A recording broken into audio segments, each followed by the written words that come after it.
Good evening and welcome back to another episode of Please Call Me Crazy, brought to you by Free People Radio and powered by our favorite sponsor, TireGet.com. That's TireGet.com. You have to buy tires from somebody. You might as well buy them from us and help fund the movement, help support the movement.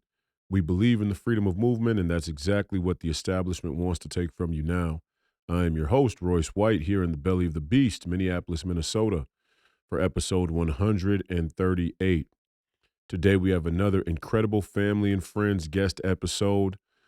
We are bringing in Sonnie Johnson, the great Sonnie Johnson, who is a longtime voice in the conservative movement and a real fire-breathing, America First, nationalist, populist. Sonnie's great. I've been on a show with her before. I've been on a few Twitter Spaces with her before. We've talked about doing a show together. I went on her radio show one time, and I asked her a while back, would she be willing to come on Please Call Me Crazy?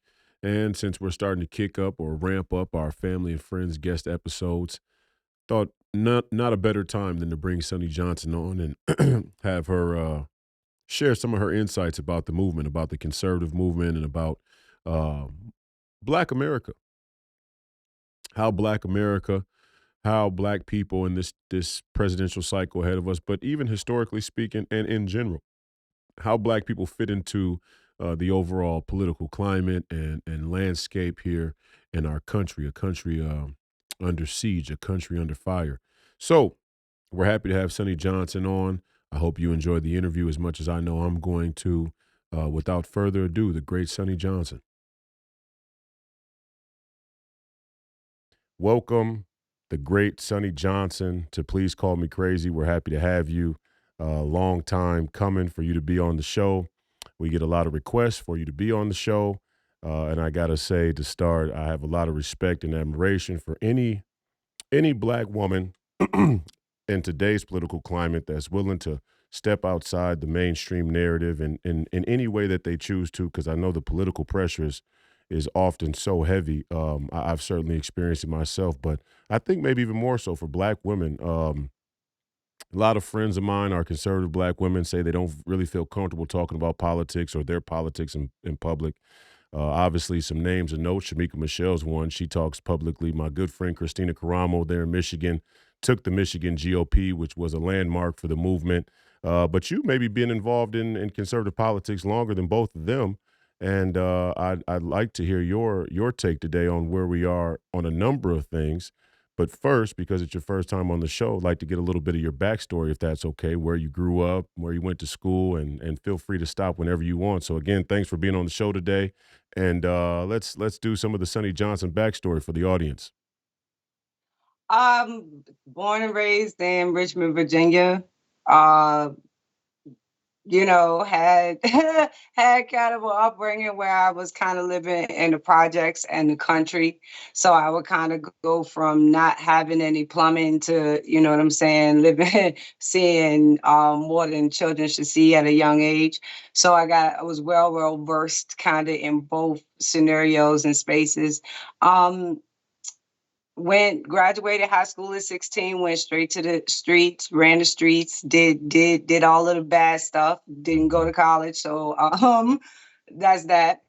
And ended up realizing that if I stayed in Richmond, that I was gonna be trapped there. I was never gonna get out. I was gonna fit every stereotype and every narrative about Black women. So I left and came to live with one of my aunties up in Northern Virginia. I met my husband about a month or two after I got up here, and we've been together ever since. And got into politics and got here. I don't like doing too much of the let's talk about Sonnie thing. I like talk about topics and you know what I'm saying, and get some opinions and some arguments and things going. Yeah, okay, that's fine. That's enough of the Sonnie backstory. Just like to know where people are from and things like that. But it's an incredible backstory, and you've been married. I think in the process of the interview, Yeah. everybody will know exactly where I who I am and what I stand for. I think all of that will become very, very apparent during the course of our conversation. Yeah, no doubt. Let's jump straight into it then. We have Oh, crazy. I'll say one way I Okay, got go into ahead. politics, Yeah. because this will kind of connect you and I. Okay. One of the people that first got me into politics was Bannon. So he was one of the very first people. So the very first time I ever did a speech was a Tea Party speech, Mm. and his sister happened to be in the audience the day that I gave my very first speech, and she called him and was like, "Look, you gotta get her, you gotta talk to her." And so I had an interview with him. I ended up being in one of his documentaries, and really, that's how I kind of got into politics and got into some of them circles to see behind the scenes, was all through Steve Bannon. Yeah, and Steve is a special breed even in this movement. I'm sure we'll talk about some of that as we go on here. Just to give you a little backstory, what I've been talking about the last week, because I think you fit in perfectly. Part of the reason why I hit you this week is I could feel this sense of friction bubbling up, even within what would be described as the MAGA movement, right?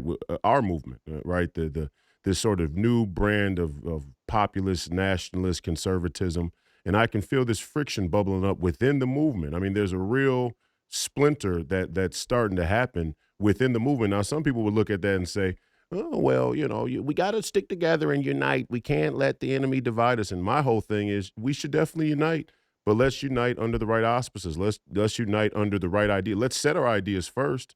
Let's have the arguments. Let's have them out there in the open. Set the ideas. Now we can move forward in a way that's actually going to be productive instead of a runaround. And that's part of the reason why I have such love and admiration for Steve. Is he's kind of a cut to the chase, no nonsense type of guy in the movement, and you can tell if you're watching close enough, you can tell that Steve has carved out a lane for himself. He's carved out a piece of the movement in the audience that everybody else kind of envies. And people will give Steve his respect, but they don't really want to fall in line behind Steve leadership completely because he is a little bit too raw and uncut for a lot of the contemporary conservative commentators or pundits. But where I went this last week That's was where I fit it. go ahead. That's where I fit though, because Absolutely, you do. I I was agree. able with him, like, so we would go, he would be like, "All right, you had a speech in South Carolina, right?" And I'm like, "Okay, yeah. All right, cool. I'll come to South Carolina. Everything good. All right." I get to South Carolina, and you know how they had a program, and they have all of the speakers listed. So I wanted to look and see, where I'm listed in the program, and my name isn't on it. And I'm like, "I'm supposed to be speaking, but my name isn't on it." He says, "Don't worry. They gave me 30 minutes and I'm going to give it to you. So when they Mm, call me up there, then you just going to go up there and you're going to take the mic, and it's going to be your speech." So, like, literally, that's how it operated. It was like, he knew that there would be friction to me being in these spaces, that it wouldn't be accepted, it wouldn't be welcome. And he always found ways to get around that. So if he was given time, then he would give me that time. And not knowing what I was going to say, knowing I was going to ruffle feathers, knowing, the direction I was going to go, yeah, and just see this time. But it also goes to having an understanding about the closed mindedness of this bubble that is the right now. And that's why when you were talking about the friction and the splinter, it's not a friction and a splinter. It's people who want to debate and people who don't. And the mm. people who don't want to debate are the people who have controlled the conversation for so long with no pushback. So they're used to not having pushback. They're used to being able to say Reagan's 11th Amendment and 11th Commandment and have everybody back up. They're used to not Yeah. having to be held accountable for their stances. And now you have people that are like, "Yeah, no, nah, we need to have a debate. And ain't nobody over here fighting with you. We're not over here calling you names. We're not doing what the left do. We want an intellectual debate, right? Yeah. We want Yeah. a debate about substance. We want a debate full of context. But it seems like we have exposed those people because They don't have context. They don't have solutions. They don't have historical reference.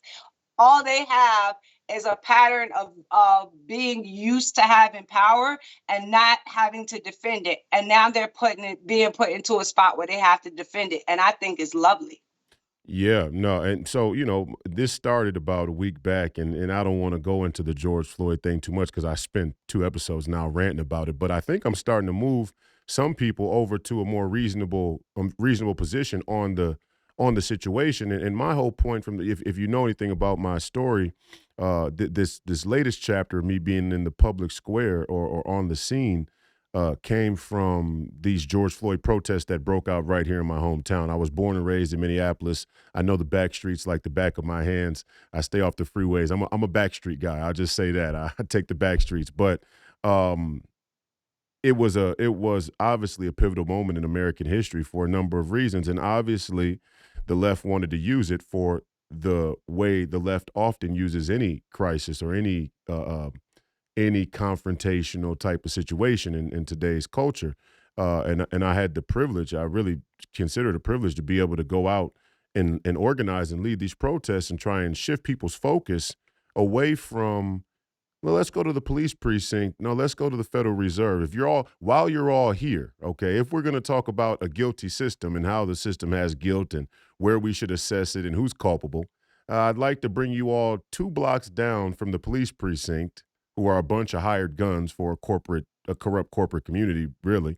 Good, bad, or indifferent. The institution itself is intended to be a sort of hired gun.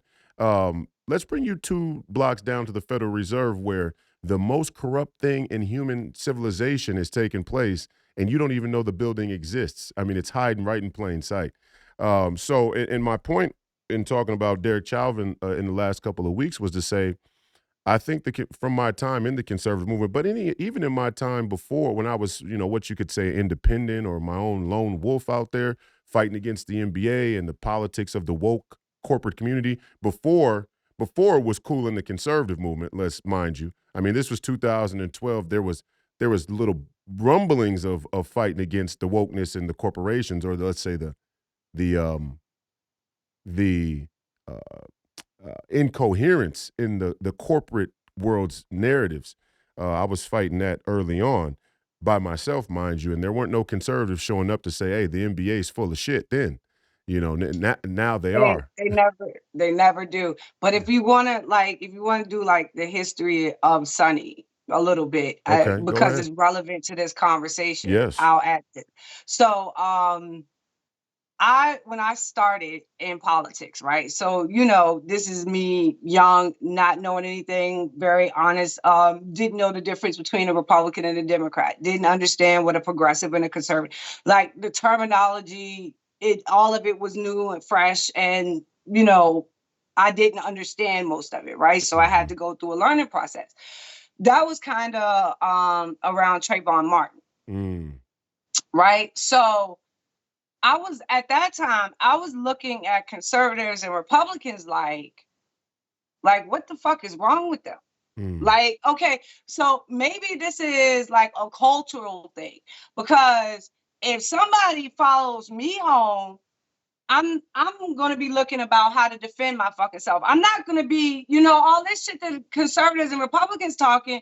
Maybe it's just a cultural thing, and they just don't understand how Black people live, and maybe they would do something. You know what I'm saying? Like, I was trying to rationalize their response to Trayvon Martin because I didn't understand that shit. It didn't, So I was like, okay, and so then you got to Ferguson. So when Ferguson happened, when Daryl Seals started speaking, and I started to hear the Black men on the ground, not connected with mainstream media, not connected with the apparatus, just the brothers, Yeah. In the And community, I was in the like, okay, neighborhood. this is the moment, Republicans and conservatives. Now I have protested with y'all and rallied y'all on Obamacare, on the IRS, on the Iran nuke deal. Like every time y'all needed me, I showed up. I did the rah-rah. I did the cheerleading. I was on your team. You had me on your side. Now, this is a moment I need you to be on my side, right? I need you to listen to what the Black men on the street are saying, right? Do not listen to the mainstream media. Do not listen to the narrative that they are shaping. You listen to the people. But of course, the right couldn't do that. So when they started saying, of course, like all of the mainstream media were like, hands up, don't shoot. That became the name. And I'm like, ain't no dude on the street in Ferguson talking about hands up, don't shoot. That's not how we roll. That's not who we are. Like, what the hell? This is not a message coming from the people. This is a manufactured message. Like, stop this. From the mainstream media, you mean? Listen. Yes, and it wasn't just, but it's not just the mainstream media in terms of looking at the left. It's also how the right reacts to it, right? It's all, that is just, you can blame, because I know the right likes to blame everything on the left and the mainstream media, but a lot of the reason that they're able to get away with what they get away with is because of how you react. Right. Because of how you respond.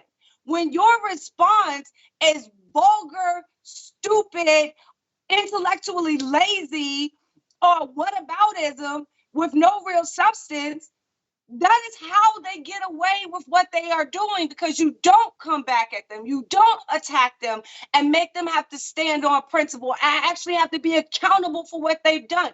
You don't back them into a corner. You don't make them fight on our battlefield. And as long as they have the ability to fight in their DEI battlefield, they will control the terrain. But there is a way for us to do it that stands on our principle with historical context that will back them into the corner and have them accountable for what they are doing. And this is what like Darren Seals and them were talking about.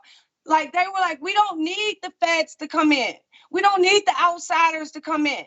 We need city council, we need the mayor, we need, like they knew to look at their local government. They wasn't looking at national and federal representation to solve their problems. They understood where their problems were coming from. And they were like, we don't need y'all to come in and save us. We're not helpless. We can do this. We just need this damn local government booped off of our neck. And the right didn't want to hear it. They didn't want to listen. They started calling Black people animals in the street that need to be taken down. You know what I'm saying? And I'm sitting here like, okay, is this what I've allied with? Like, is this what we're doing here? Yeah, and what they don't realize is what they're also doing is, let's get down to the bone and the gristle of the matter. Knowingly or unknowingly, what your average everyday conservative constituent in communities all across the country is doing when they have that knee-jerk sort of off the cuff, silly, intellectually lazy response to whatever the left is doing, whatever the new thing is on the table. What they're actually doing is they're making it impossible for your average, uninformed, uneducated Black voter to come into a movement that they rightfully belong in. And you and I, as Black conservatives, can go to them and say, hey, listen, why are you trading your citizenship for global citizenship? Don't you know that's going to water it down? Or where do you think you're going? You think you're going to live in Mykonos? Or you think you're going to live in posh Europe, or you think you're going to live in Japan or wherever it is, or taxes. You like that you say the entire system is guilty. You say the federal government is on your neck, but then you want to give them more of your money. Do you think the government's going to protect you or not? These are things that are easy for us to explain to Black folks once we get them to sit down. But as soon as they go to reference the mainstream loudest conservative voice or the echo chamber that they find first, right, which is going to be propped up by the left, right? The left is going to prop up that caricature echo chamber in order But to turn them off to the seriously, message. but think about this intellectually, right? Intellectually, if you had a movement and your enemies strategically picked a certain prototype to highlight about your movement, would you continue to highlight the same ones they are highlighting? Do you not understand that there is a reason? They are not highlighting your best. They are not highlighting your most convincing. They're not highlighting your most effective. Wait. Stop. So wait a second. Wait. Who are you to? Just give me. Okay. Go ahead. Give me some name. I'm not trying to. We're not dissing anybody, but there's. So you're saying. Let me see if I got this right. Wait a second. Let me see. It's not even about dissing anybody because I have Let been me through see if I got this right. You're saying. Wait a second. I have been through so many cycles of these, and I'm serious. I ain't scared to say nobody name. No, I'm just asking. Who do you are you talking about the mainstream media? You're talking about the mainstream media that's liberal dominated, highlighting certain people from the conservative movement intentionally, and we think these people are superstars, but they know these people have a lower convincing value at a broad range. That's what you're talking about. These type of people. The right does the same thing when they bring on Al Sharpton to talk for Black people. Ooh, damn. You know what I'm saying? The right does shit. the same. Right does the same thing. The right has made Al Sharpton more money than the left have ever made for Al Sharpton. Ooh. Because Al Sharpton is the go-to for the right, and he can ruffle the feathers and have the video clips for them to play. That's his importance because he is accepted and exalted by the right. That's his relevance. And the Jesse Jacksons and such. That's why they are important. And if you notice, anytime anything happens in the Black community, who runs to Al Sharpton? Nobody. The right. Nobody in the Black community. The left has a whole bunch of knickknacks and paddywhacks they can choose. Who always runs to Al Sharpton? The right. And it's because it is a certain prototype that the right wants to show about Black people. You know what I'm saying?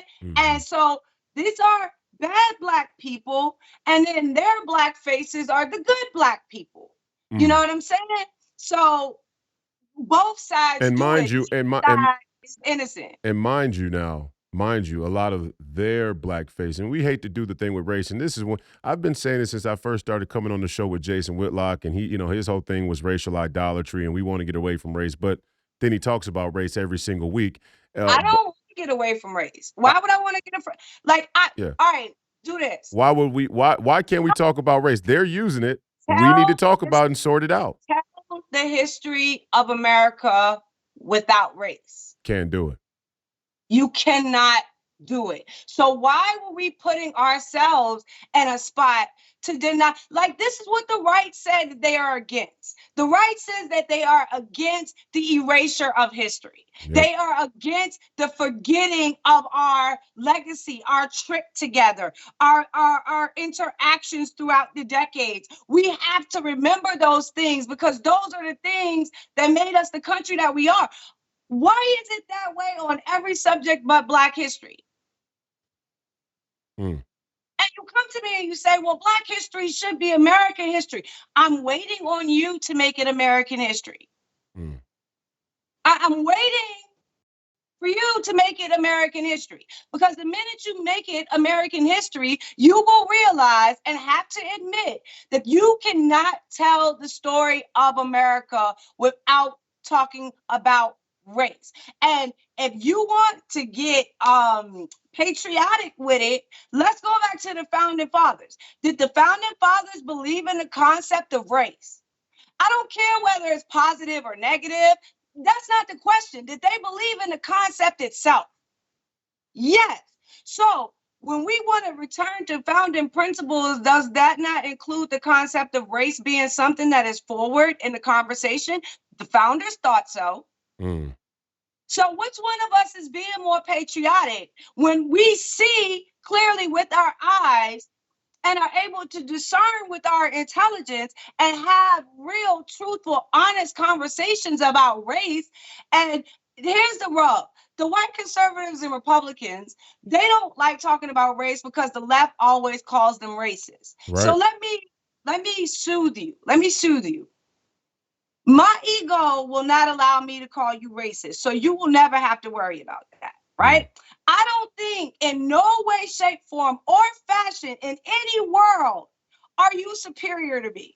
I do not think you are smarter than me. I don't think you are quicker than me, more adept. Like I don't any of that stuff that y'all carry under y'all racism label. I don't believe any of it to be true. So I will never, ever, ever call you a racist because my ego would have to say something about me for me to do that. You know what I'm saying? Gotta So love it. no, I gotta love. Look, you gotta love it.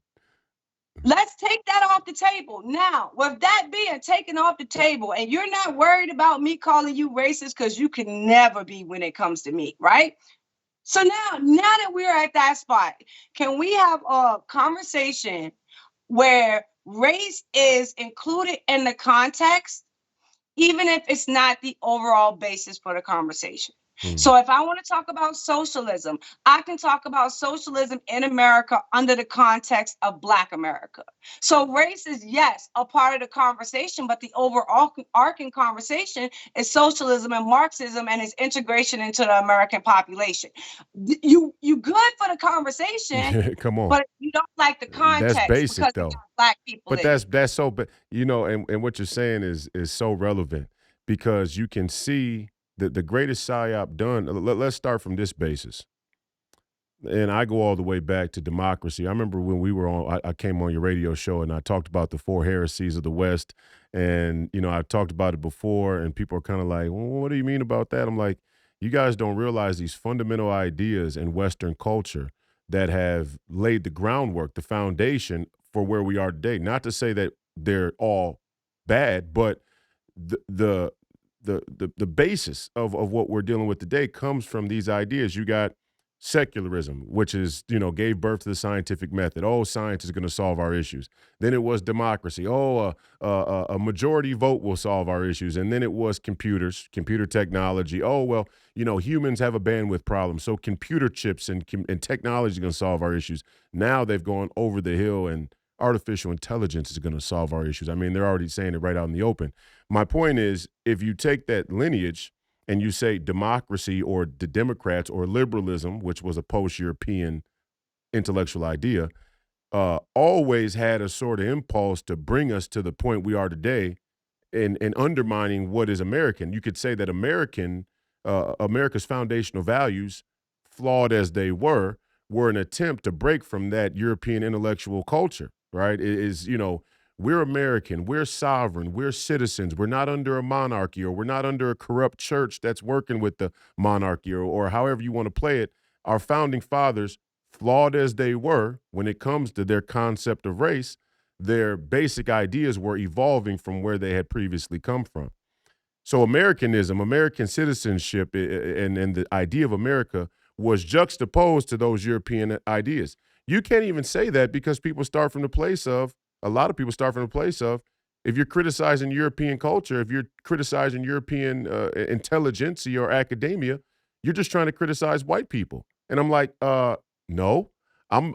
Wait, but see see, this is my point. When they say that, you just try to criticize white people. Okay, then can we have that conversation? Since that's your response to me, let's have that conversation. Because that's what the left says. The left says that if we talk about any of these things, we're talking about white people. Mhm. So if I start talking about these things, you say we're talking about white people. Yet you want to convince me that you and the left are different. How are you and the left different? Because it seems like to me you both believe the exact same thing when you want to believe it. When it fits your argument, then y'all are in simpatico. But when y'all are across from each other, that same argument somehow causes friction, right? So if that person from the right comes to me, that'll be their argument. The person from the left comes to me, that'll be their argument. When they come in front of each other, now it's like they can't see eye to eye and everything that they say is oppositional. And that's how you know you're not dealing with serious people. People who want to draw you into low-hanging fruit, low vibrational conversations and basically waste your time, because at the end, you're not going to get a solution to anything. And your mind is not going to be expanded by some spectacular thought that they put out, and they are too intent on their purpose to soak anything up from you, and it becomes a frivolous conversation. Right. But we can talk about the fact that America was in fact built off of whiteness. Right. Like, why we are not supposed to say that, and we're supposed to act like that. That is not true. Right. It is true. Right. It is very true. Y'all won. Y'all got to write the history. You got to decide the language. You got to write the laws. You got to define the culture. You won. And you tell us that we need to celebrate that victory because how magnificent it is. And I am, as an American citizen, I can look and say, it is magnificent. Can you imagine a small ragtag group of men taking on the greatest naval military force that ever existed in the world and winning? Come on. Like I'm not gonna take away from the greatness of what it was and what it meant and how grand it was. But at the same time, how can you belittle the fact that you won and you built a culture off of your victory? I'm not understanding what a disconnect comes in. You know what I'm saying? And again, it becomes history you can't even talk about because the left abuses them so much that they run from it. Yeah. And I'm like, why are you running from it? Like, you won. And I would be like, hey, yo, we won. This is how we won. We realized that you needed to have control over your own fucking borders. We realized that you had to do da, da, da, da, da.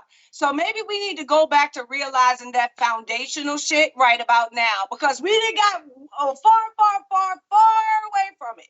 So back when we was doing those spectacular victories, this is what we were doing. We are not doing those things now. So if we wanted to get back to victory mode, maybe we should start doing those things now. Right. And I would say to the black people, look, black people, last time they was in victory mode, we was in change. So this is what we gonna do. We know what the fuck is coming this time. So we are gonna make sure we are positioning ourselves in both economic empowerment and defense, that when the next time rolls around, we are not the ones that are left holding the bag at the end. Yeah. We write ourselves into a different spot in history this time. You know what I'm saying? For sure. So those things do not have to be oppositional. But right? the thing is, first, absolutely. But the thing is, one has come along with the other, right? So, you know, when you talk, like I was saying, if you see like conservatives or the conservative movement, and let's go back further than the conservative movement, because the conservative movement is post late 1960s, early 70s. The Republican Party existed well before the conservative movement, okay, and conservatism. That's first thing. The other thing is you got to look at the inception. No, actually, conservatism started with Black Americans. No doubt. I mean the official political conservatism that's branded. No, I won't give them credit for that and get the whitewash history like that. No, yeah. The essential first conservatism came from Black Americans. It came through Frederick Douglass. It came through Booker T. Washington. Of course, right. Like, who was teaching development and skill branding, and like who was doing that prior to us? But they never want to mention Frederick Douglass. That's what I'm saying. Okay. But see, that's the point. And this is why you have a whole bunch of Republicans who don't even know their own history, that don't even know the history of their own party. Because if they knew the history of their own party, then they would understand that the strain of conservatism that they want, the one that they profess that they actually want, is that black conservatism strain, not this 1960 conservatism strain that got them fearful of Russia and thinking that free trade doesn't mean your jobs are going to be shipped over fucking seas. So no, this fake conservatism y'all got that they gave y'all to placate y'all for a little bit, that ain't the one you craving in the bottom of your soul. Yeah, The that's one right. the bottom of your soul goes back to Black Americans, and maybe if you learned the history, you wouldn't be repeating it. Yeah, no doubt, 100%. The conservative. This is what I've been saying the last week is, did somebody provide the evidence? Show me. Show me how you can be a conservative. Show me how you can be a patriot. Show me how you could be what I've been calling Pax Americana. Show me how you can come from this American citizenship mindset and blame all of the ills and pitfalls of our society today on the left.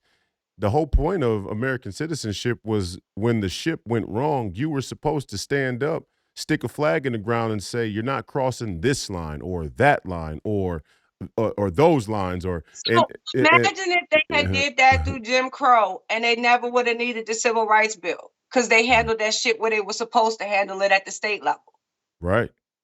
So imagine where we would be as a country if those of y'all who claim to be patriots actually stood the fuck up when the time was there for y'all, necessity for y'all.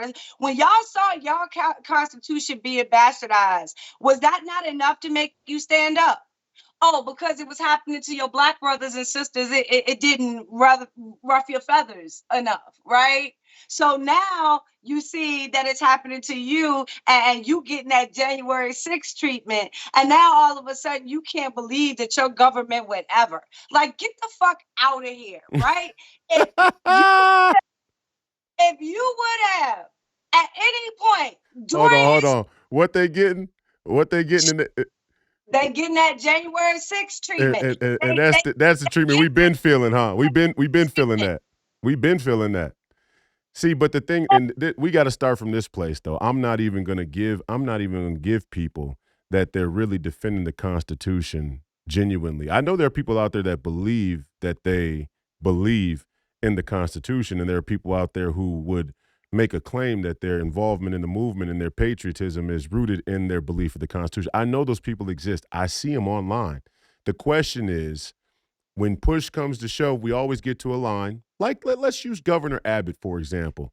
You rhino, neocon, globalist fuck, okay? Let's use Governor Abbott. It's a prime example because it just happened this morning. I wake up to a tweet from Governor Abbott that says he's going to bus migrants. He called them migrants. He didn't say illegals. He said migrants. I'm going to bus migrants to sanctuary cities until Joe Biden closes the border. And then all of the rhinos, the Texas rhinos who can't see past their own bubble, because there's a bubble within each little part of the country too, right? There's the conservative bubble, but then there's a smaller bubble in Minnesota or in Texas or in Kansas or in California. And there's a lot of Republicans in California that would surprise people, but there are. But my back to my point, I wake up this morning, he says he's going to start busing migrants to the sanctuary cities. And I think to myself, do you not realize that all of the Democratic states across the country are going to automatic voter registration where you automatically get registered to vote when you get a driver's license, and they're going to let illegals get driver's license without any papers? I mean, this is being legislated in states across the country. I said, you're just giving them the election. And they're losing a population as people lose their states, as people flee their states, and you are refreshing their population. And not only, and this was crazy. And look, I know who. They are sending their ideological zealots straight to your red states. I know who Governor Abbott is. He doesn't shock me. What shocks me is how many fucking people are on board with this shit.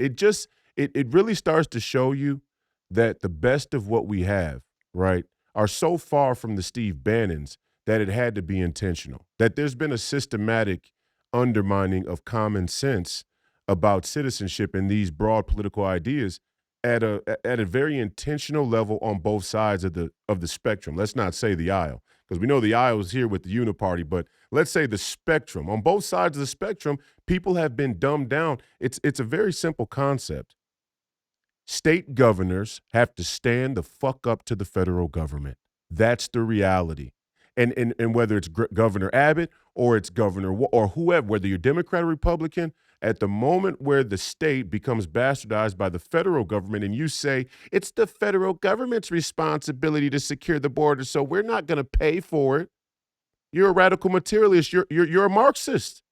You're a Marxist, and they don't understand that's Marxism. When the state of Texas, Pax Americana patriotism, when they say we're not going to protect our own border and pay for the protection of our own border because we're waiting on the federal government to come in and do it, aren't we right back to the war that was fought during the civil rights era between states' rights and federal rights? I mean, that was what the conservatives got. I mean, that was what the Confederacy got right. They were trying to preserve states' rights. I don't know about if the Constitution was being followed, then the Confederacy fighting for it would be understandable. Right. But being that Black people were in slavery and all men were not created equal, they were still bastardizing the Constitution. So they could say that they were fighting for states' rights all they want, but you were fighting for a bastardized version of it because no doubt everybody was not created equal. But conceptually, no.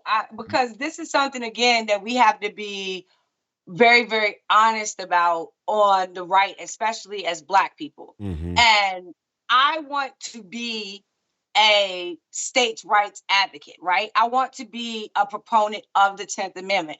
But in order for me to do that, I have to be honest about how it has been bastardized and misused, and the power that exists if that is unmonitored and unchecked, and there is no form of regulation to stop it, how much damage can be done with state level laws, right? So you're saying, you're saying to people let me see if I got this right.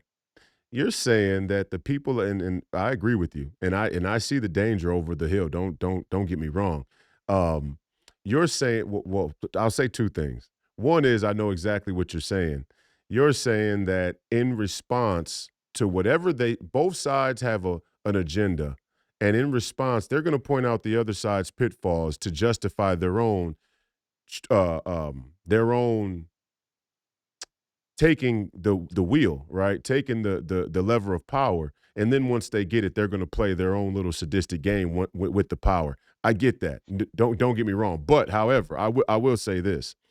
The Constitution as an intellectual document does solve this issue for Black folks already.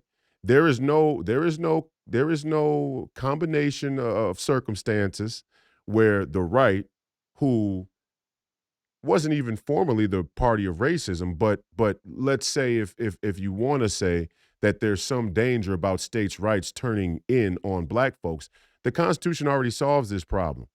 Black people got to get very clear about the Second Amendment in this way. The Second Amendment is the solution to any type of tyrannical government that rises up. I don't care if it's Black, white, Chinese, green, alien, doesn't matter. You get you a gun, you get you some ammunition, you spend less time on fucking TikTok or watching reality TV, and you get ready to defend yourself and your family. But we could talk at basic functionalities. So we could take like DeSantis, right? Mm-hmm. So everything the left says about DeSantis, he's basically Hitler with a mustache, right? Right. And without the mustache, I can without the mustache, my bad. Yeah.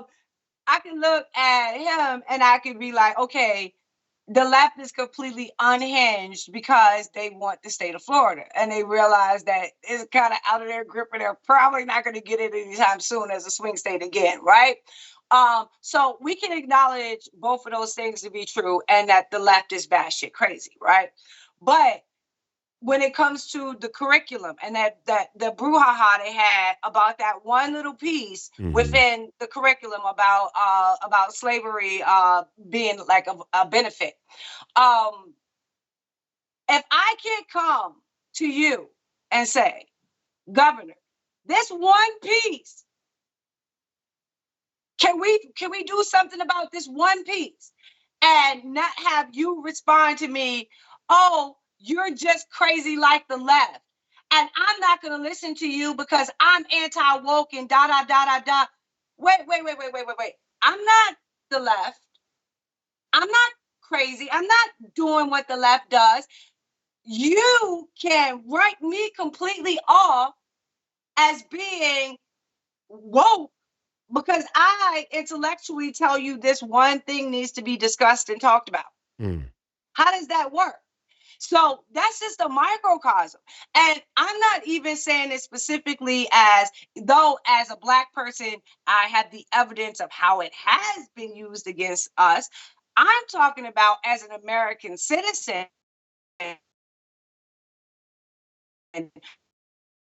against us. So looking at some of the blue states and some of the regulations they were pushing during COVID and how they did not want to slack off of those regulations at all. And the amount of power they were able to wield just because of the 10th Amendment and that state power.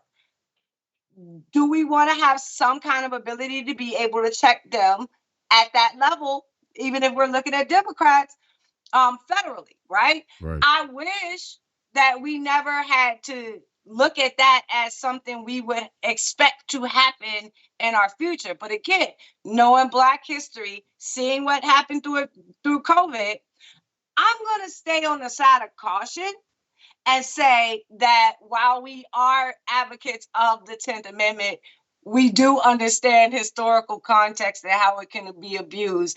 And we will look at the states that think about abusing their constitutional protections, and we will stand in opposition to them when that happens. So I have to add that disclaimer. History demands me to do so.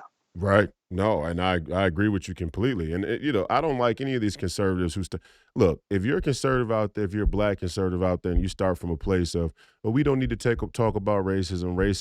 Racism is overblown. Number one, what becomes, I don't think there's a better example. The only better example of uniparty politics in this country is the way that the money works.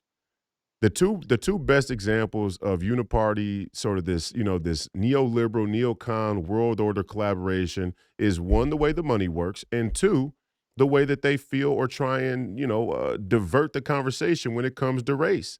And it's very clear why. And I started to talk to you about this on the show, and you can tell me what you think. This is all, speaking of history, anytime you bring up Charles Darwin, you see the right, skirt fly up in the air. Anytime you talk about European intellectual history and academia, you see the right get a little shaky. For example, I tell people, like, look, racism, this whole race theory, this whole social Darwinist theory, all of this comes from one intellectual tradition, and it's the British Empire. That's just what it is. And so anybody who's connected to this Atlanticist European sort of identity, who show themselves often, like if you hear a conversation about reparations come up, you'll see the right say, you'll see some people on the right. Now, maybe they're bots. Maybe they're security state, think tanks that are just posting this stuff to keep the divide going. But you'll see people start saying stuff like, you were brought over to this country. That's reparations enough. Or let's send you back. Go back to Africa if you want reparations and ask it from them. Well, wait a second. Aren't the Europeans still stealing natural resources from the Africans now? Isn't that why you have a Muslim uprising on your hand, where the Muslims are going to use that real history of the West pirating natural resources through, let's not be mistaken, despots of that same ethnicity and race that do the deal and take the money under the table against their own people's better interests, because that is what's happening. Same thing that's happening in Black America, we could say racism all we want to, and there's truth to it, but there's a lot of black bourgeoisies taking payouts to manage to broker the deal.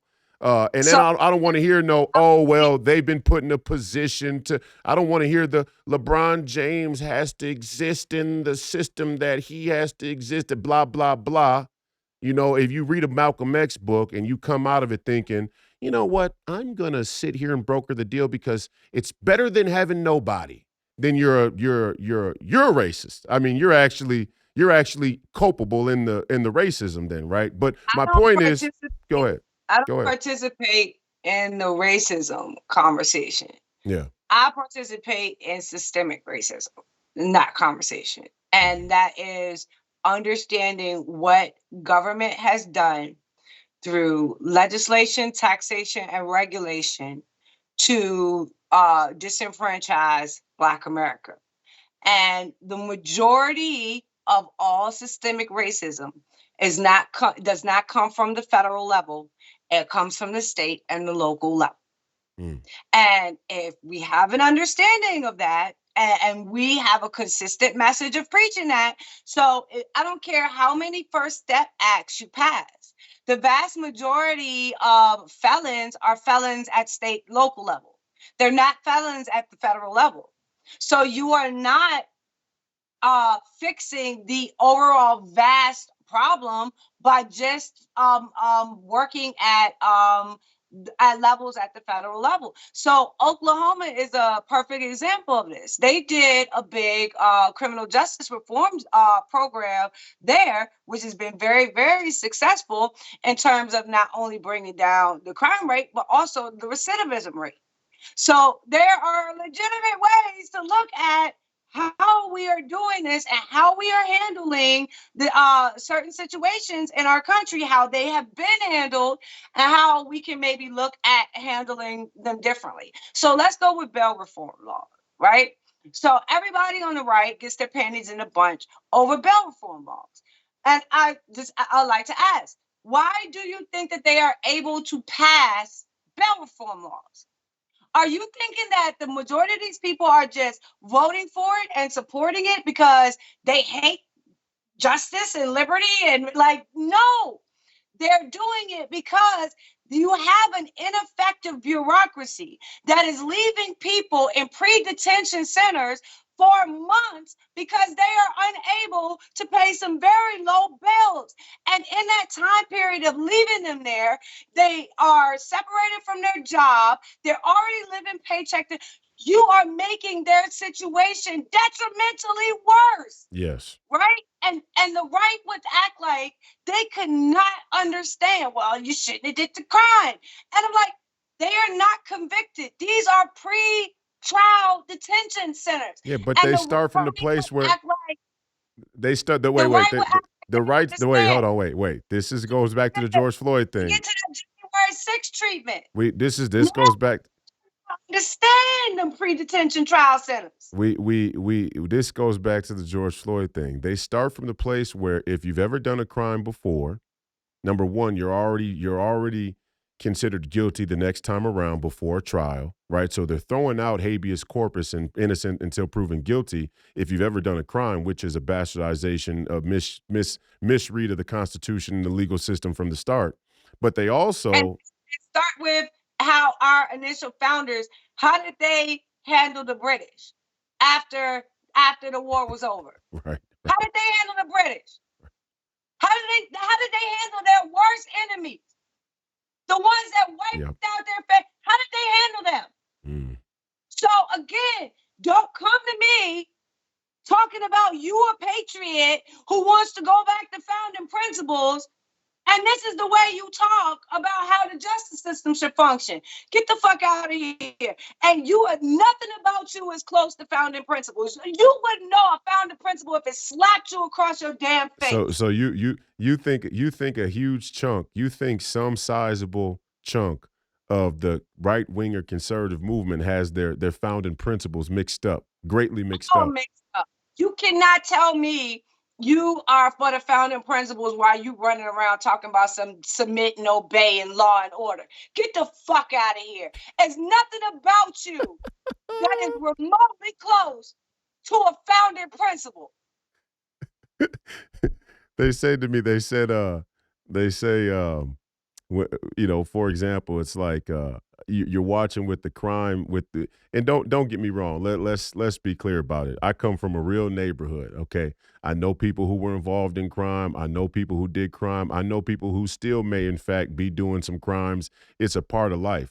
What I've said from the beginning, since I popped on to the scene and with Bannon, I said, look, if your government's stealing, everybody's stealing. And that's where the federal government does set a very dangerous precedent. And that's another place where the conservative or right wing movement shows they have no real standard bearing of the concepts they're talking about intellectually, like theft or robbery or crime or. You want to know what I said this I said to conversation? people, show me your opinion. Show me the emotionality of your opinion about George Floyd, and then show me your emotion about George Bush. Tell me who was the thug, who was the gangster.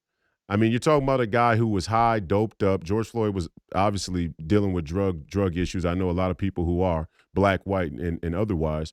A guy who may have been passing counterfeit money. Maybe he knew, maybe he didn't. I don't know. The CCP's pumping counterfeit money in. Counterfeit money's everywhere. But none of that comes.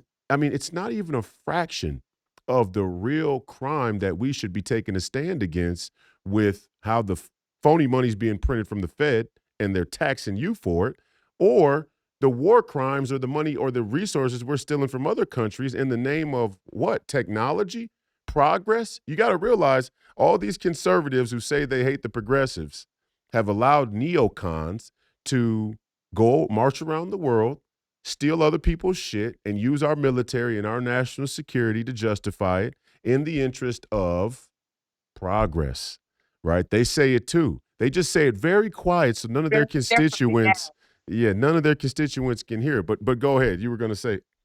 One of the first conversations that I had with Bannon, uh, I told him during that conversation, our CEOs are on the street corners. It's not that we don't have them. It's not that they don't exist. It's not that they're not smart enough. It's not that they're not hungry enough. It's just this is the set you gave them. They didn't get the access to banking. They didn't get the access to global investment. They didn't get those entry points. The only entry point they got was the street hustles. And they said, I will take this street hustle. I will take the outcome of this street hustle, whether it's death or a jail cell or like whatever it is. I will take the outcome of it before I take living under progressivism and poverty. That was their choices. The destructive capitalistic route out, or to be stuck in a progressive hellhole with no chance of escape, where instead of being a perpetrator and you get to keep your hands clean, more than likely you'll end up being a victim. Damn. And this is the choice you're giving them to make. And they chose, we will choose death, or we will choose the punishment of capitalism before we choose this progressive crap you're giving us. So they took that destructive route. And during that destructive route, whether it be through the culture or through drugs or like whatever that destructive route was that got them out, once they got out and they started to learn how money moves, they started to learn how to make things move, shake, turn, you know what I'm saying? Now you start having an entirely different mentality because you're not coming from the survival mode of poverty, of being poverty stricken. You're coming into a place of healing where you can move into thriving instead of just surviving. Like we don't even give Black people the goddamn grace to get there. So you think you're gonna take somebody who was born in poverty, knew nothing but poverty their entire life, give them this grip of money, and they're not going to have no growing pains. They're not going to have any struggles. They're not going to have any hiccups. Nothing is ever going to go wrong. And if it does go wrong, then it shows you that it's symptomatic of why such and such and such capitalism is bad. No, trial and error. This is shit we weren't taught. It's shit we had to learn the hard way. We had to go through. We had to experience. So you are going to be dealing with a population of Black people that have scars and have bruises because living under progressivism is hard. It's not fucking easy. You don't make it out unscathed. Yeah. They take a piece of you when you live there. They got it. They got that part backwards.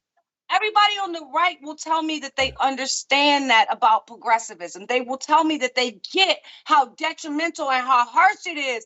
But you can't give any grace for the people that have lived under it for 100 years. You can't understand why they feel the way they feel, why they see what they see, why they act the way they act. Zero grace. So if you can have zero grace for these people that have lived under this progressive boot for 100 years, don't ask me to cry for you because this now progressive boot is on your neck. You done only had it on your neck for 3 years. You got 97 more years. You mean I want to see you go through it for 97 more years. And then at the end of that, you can tell me that it has no long-term effect.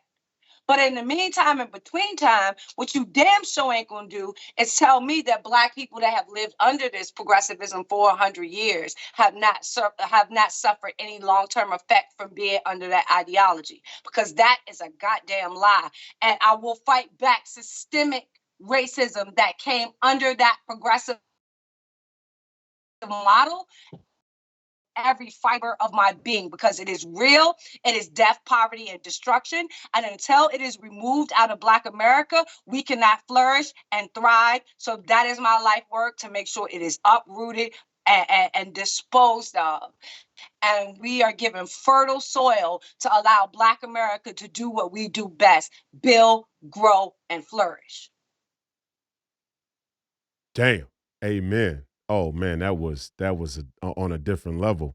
And you know, it becomes very, very clear when you point these contradictions out that the mainstream conservative movement, even some of the alternative movement, has this impulse to push you out to the side, this impulse to cease to highlight you. That, you know, when the just to, you, for example, when, you know, you won't hear that. Did you get invited to talk at Turning Points? Hey, I done got canceled from everywhere, bro. I bet you have. I bet you have. The last place I got canceled from was CPAC. I went to CPAC, and all I said was, if the right looks at Black men like fathers and husbands and coaches and leaders in their community, then you wouldn't have a problem talking to that. That's all I said. Y'all can watch the video. I ain't say nothing. I mean, I might have been a little loud. I might have been a little brass. You know, I carry myself with some spirit. But yeah, that's what I got canceled for that. Now you see Black men fleeing towards Republicans, and they're like, "Oh my God, I can't believe that this." I'm like, "Yo, I've been telling you, 49%. you know how this show, 49%. you said, you know how your show is Call Me Crazy? 7 years ago, when I told them Black men, guess what they called me? Crazy. I was crazy. I was insane. I didn't know what the hell I was talking about. I was totally detached. I went, got to Trump. I told Trump, Black men. I like, everywhere I go, consistently, you will find nobody more consistent than me on this subject. And I won't even talk about it. I am well versed in a lot of subjects, so I could talk about like, me and you, I think, would be able to have a conversation that just went hours over the number of subjects we could that we could cover. But I don't talk about anything else but the issue of Black America, because this is the issue where this is the space on the battlefield that is not guarded. This is where y'all have no defenses. This is where y'all are not ready. And y'all constantly get attacked on this flank. So what I am going to do is I am going to defend this flank. And I'm not defending this flank for y'all rotten asses that don't deserve it. I'm defending this flank for Black America because we deserve conservatism. We deserve the ideology, we deserve the policy, we deserve the protections, and we deserve a free environment to be able to define for ourselves what our role looks like here. You cannot say, and I hate when people say this, whenever like, there is no Black community. There's a Black community, even if we're not located like we used to be in certain neighborhoods. Stop acting like they didn't do everything in their fucking power to make us either poverty stricken in those neighborhoods or run like hell to get out the moment we had any success. We didn't move away from each other because we didn't like each other. We didn't want to be around each other. We fucking had red lines that made it kind of hard for the most successful amongst us. Wait, before you even go there, I want to go back to something you said real quick. You made a point about Black people living under progressivism and the young Black man who turns to crime or to the streets or to selling drugs or whatever it is to make ends meet or to make an opportunity for themselves, at least in their mind. Now, as a Black man who mentors other young Black men, obviously, and like, love where Malcolm and the Nation has carved out that space where they say, you got to have your own spiritual house in order first. You got to have yourself together. You can't define yourself by corruption and that's a personal matter. When you look at it from a political assessment, there's a different vantage point.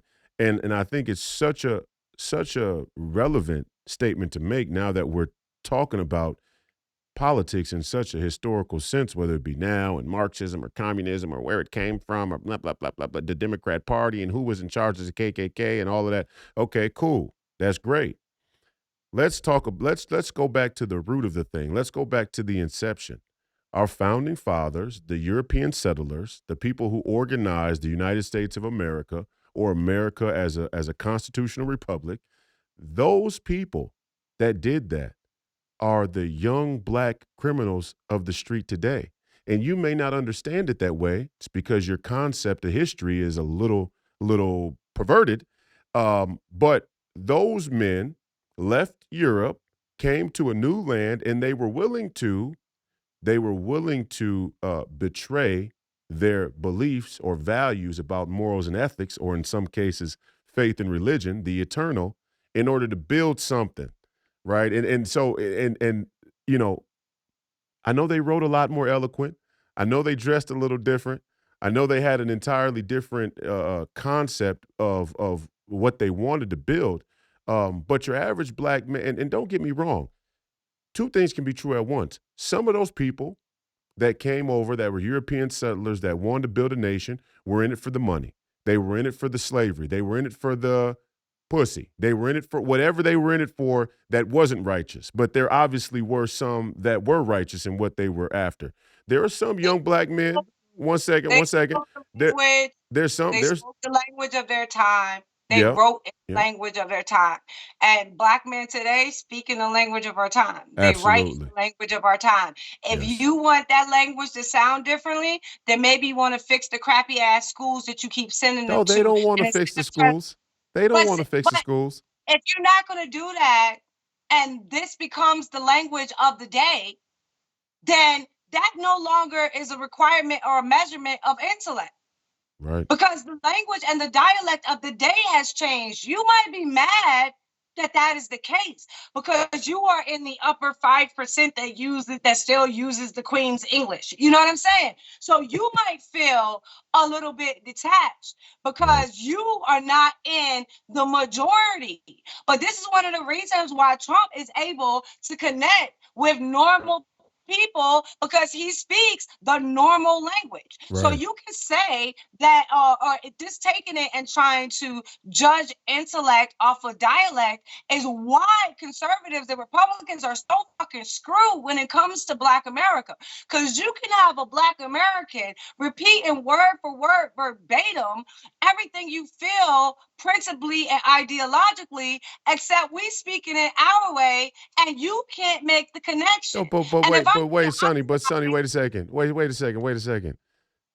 Let's not concede that these people are speaking great English either. Because when I talk, when I go on yo, Jason Whitlock or something, I see these same white conservatives saying, I don't understand, I can't follow. You're saying the yeah, military industrial complex, what do you mean? Or so you don't like when the black man talks in the rap ebonics or the street lingo, but you also have a little bit of an animus when he actually does speak the Queen's English. You don't necessarily like that either. And now me and you know Sonny have to sit back and ask ourselves, this shit's starting to look like it's a little bit based and rooted in race. I'm not, you they know, like it when you speak. They like it when you speak the king's English or Queen's English. Whoever, no, we got mhm, king now. They yeah, like it when you when you speak the king's English. You know mhm. what I'm saying? As long as you agree with them. Right, But see, when you start right, talking the king's English and you don't agree with them, yeah. now you got a motherfucking problem. Oh, See, same as the left, same as the that's left, the left. same as And the left with that. so, and this is the funny part about the left, when they're like, oh, white supremacy, white supremacy, white supremacy. And then I start speaking and they'll be like, well, you don't even speak properly. And I'm like, wait a minute. I don't speak like I was taught through white supremacy. Come Isn't on. that what you were complaining about? I thought that I'm not understanding. See, because you seem to think Yeah. that your adherence to white supremacy makes you a good person to fight white supremacy. Me, I know white supremacy. I say, fuck that. This is what I was raised at. This is what my culture dialect sounds like. So which one of us is intellectually No, but fighting white supremacy? isn't it funny? Isn't it funny when you look at both outrage machines? Let me give you a prime example of the black conservative that the mainstream Republican culture likes. Tim Scott. And now is Tim Scott a bad guy? Does Tim Scott say some things that I agree with? Yeah, but when Tim Scott goes out and says we got to be able to defend our national interests on three continents all at the same time, he's just carving a lane for the Republicans to use a black guy to say we need to give an infinite amount of money to the military. That is the grift. I mean, it doesn't get the grift doesn't get no higher than that. So and you can see Tim Scott's mannerisms. He's just, kind of this clean cut, polished, polite puppet Tim politician. Scott is the prototype. He's the prototype. That's right. He's the prototype. But guess what though? What's funny is you see the same thing on both sides, right? Mhm. Notice the people, notice the black people that start to that get the highest positions on any of the mainstream media. I don't care, pick one.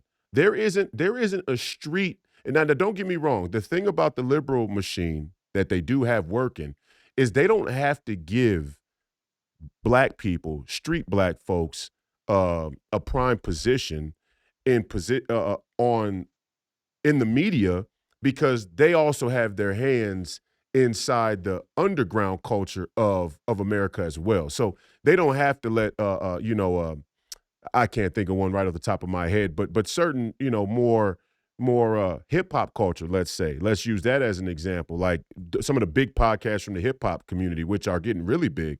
You saw Robert F. Kennedy went on Math Hoffa's podcast more recently.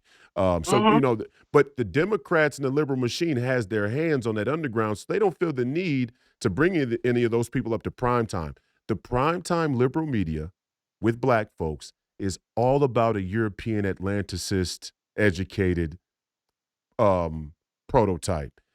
Mhm. Don Lemon, Van Jones, Trevor Noah.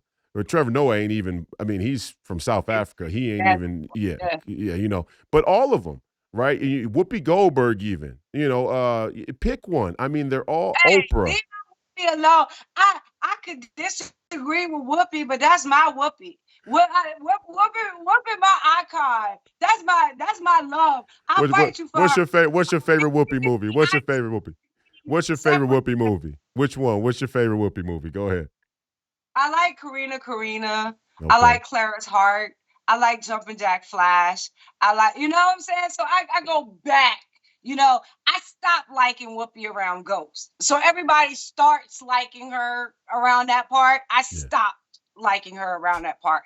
So I'm the old school when it comes to Whoopi Goldberg. So I want to move to some current politics because I don't think honestly I don't think anybody threw you off. No, all right. So wait. Let me ask you about this. Let me ask you about this DeSantis thing. The DeSantis thing. Serafina. Oh, Serafina. Okay. Is one of the reasons why I would say politically why I got the attitude I got. And one of the lines that she has in Serafina is she tells the young girl, don't follow politics because of me or your love for me or how you look at me. It has to be something you feel you are willing to fight for, you are willing to sacrifice for. If you're going to get in it for that reason. So that's one of the things that I've always took for me. And I've got that from Whoopi Goldberg. Shout out to Whoopi Goldberg. I love her. I can't stand the view. I like Whoopi. You know, like I like Whoopi. I can't stand the view. Politics, me and Whoopi will fight. But since she's not here, I'm just going to love on her. Yeah, I feel that. Tell me your thought. Okay, we got a Gavin Newsom, Ron DeSantis debate happening tonight. Tell me your thoughts on Ron DeSantis. Tell me your thoughts on Neocon, Nikki Haley, and this whole anti-Trump movement, because obviously you've been very supportive of Donald Trump's candidacy, myself included, and myself as well. And the look. I'm waiting. Because Donald Trump got this problem. Okay. Donald Trump like people that say nice things instead of people that tell him the truth. And if he squanders this moment, it's nobody that can be blamed for it but him. So listen, who is his blackface surrogate at the moment? I don't know. He ain't got one. That's right. Look what's happening to his poll numbers with black people when he ain't got one. Going up. Now, what happened when they had certain people running around being a blackface thing? Say it. I don't know who you're talking about. Any of them. Sonnie. Who are you talking about? See, the point is, if you say their names, then our conversation becomes about them, and it doesn't need to be about them. It needs to be about Donald Trump. Got you. Donald Trump needs to understand. It is not people that say nice things to you. It is people that know what the hell they are doing. They know how to talk to the Black American. Like, so when we started, you put this conversation on where you was like, some of my Black sisters, they feel like it's hard to be a conservative.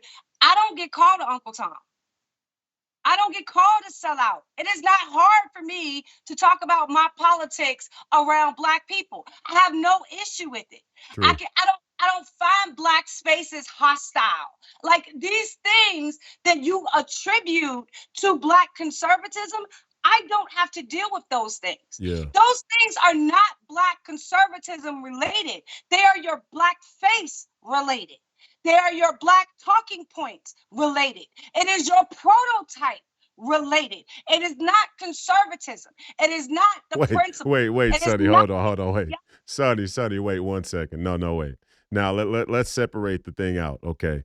Number one, when I'm in the neighborhood, if I go to the neighborhood right now, if I go to the barbershop and we're going to have a conversation about politics, first of all, I'm going to do a lot of teaching because a lot of the shit that I'm going to talk about, most people aren't even familiar with, number one. But nobody's going to be saying, oh, you'll be rare to find somebody who says, oh, you're Uncle Tom or you bootlicking or whatever in person, okay, in the community, in the neighborhood. But when you're talking about online, and a lot of these people who are in the conservative movement do exist in an online, in an online persona. And a lot of the pushback that they get, let's be honest, a lot of the criticism they get, the blackface criticism they get, comes from white liberals, number one. I mean, and we can't really tell how much of And these internet accounts they are deserve it.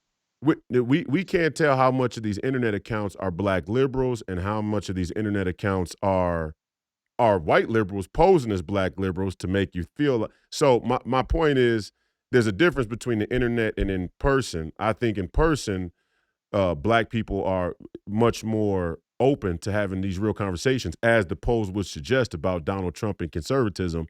But online, everybody, I think, gets same way the conservatives do. Everybody gets caught up saying the thing they want to be seen saying to have somebody, they want to be in the group like, you just, like I can't tell. Look, I'm gonna be honest. I can't tell you How how many about, let me people give you an still example, think then you Steve Bannon is a white supremacist. I an can't tell you how example, and many. you try to explain it to me. You Okay. explain Okay. blackface on the right behavior. You explain it to me, right? Yeah. So they sit around and talk about, I'm not black, I'm not black, I'm not black, I'm American. I'm not black, I'm American. I'm Yeah. not black, I'm American.